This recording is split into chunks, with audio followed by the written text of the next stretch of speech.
অসম্ভব রকমের গরম পড়ছে। আর এই গরমে বাচ্চারা ঘেমে রীতিমতো ঠান্ডা কাশি শুরু হয়ে গেছে।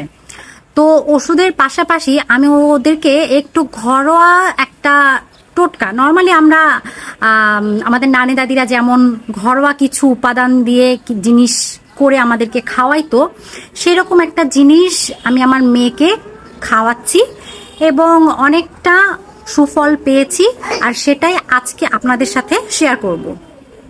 প্রথমেই একটা সসপ্যানে 2 গ্লাস পানি নিয়ে নিয়েছি। এরপর হামানদিস্তা নিয়ে তাতে 5 থেকে 7টা লং, 1 টুকরো দারুচিনি, 2 থেকে 3টা এলাচ দিয়ে গুঁড়ো করে নিয়েছি। লবঙ্গ এমনিতেই গলা ব্যথা, কাশি, সর্দি নিরাময়ে সাহায্য করে। এলাচ রোগ প্রতিরোধ ক্ষমতা বৃদ্ধি করে। দারুচিনি অ্যান্টিঅক্সিডেন্ট সমৃদ্ধ, ভাইরাস ও ব্যাকটেরিয়ার বিরুদ্ধে লড়াই করতে সাহায্য করে। মশলা গুঁড়ো করে না হয়ে গেলে 1 টুকরো আদা নিয়ে আমি সেটা কুচি করে নিয়েছিলাম। আদার মধ্যে রয়েছে ফাঙ্গাস বিরোধী, প্রদাহরোধী ও কাশি কমানোর উপাদান। সো কাশি কমাতে কিন্তু আদাও খুব গুরুত্বপূর্ণ একটা উপাদান। পানিটা গরম হতে থাকলে তাতে একে একে দিয়ে দিব তেজপাতা, গুঁড়ো করে রাখা সেই মশলা আর কুচি করে রাখা আদা। অন্যদিকে পানিটা হালকা গরম হতে হতে আমি তুলসী পাতাগুলো ভালো করে বেছে ধুয়ে সামান্য থেতলে নিয়েছি আর মশলা পানিতে ছেড়ে দিয়েছি। অনেকেই এখানে গোলমরিচ ব্যবহার করতে পারেন, আমি অবশ্য করিনি।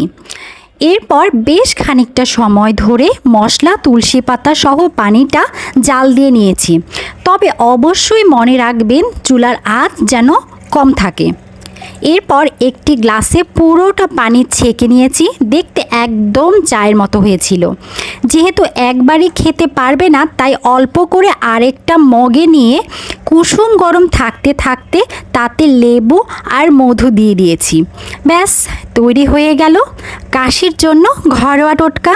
বেশ কিছুদিন এই মশলা সহ পানিটা খেলে অনেক উপকার পাওয়া যায়, সেই সাথে সবার কিন্তু রোগ প্রতিরোধ ক্ষমতাও বৃদ্ধি পায়। যাদের বাচ্চাদের ঠান্ডা কাশি হচ্ছে তারা এই জিনিসটা চেষ্টা করতে পারেন। আশা করি আপনারা উপকৃত হবেন। সকালে উঠেই আমার বাচ্চারা দুষ্টুমি শুরু করে দিয়েছে, আর তাদের এমন ছোটোখাটো দুষ্টুমি সামলাতেই আমার সারাদিন চলে যায়। আকাশটা মেঘলা মেঘলা, মনে হচ্ছে বৃষ্টি হবে। তো কয়েকদিন থেকে আমার খুব সন্দেশ খেতে ইচ্ছে করতেছে।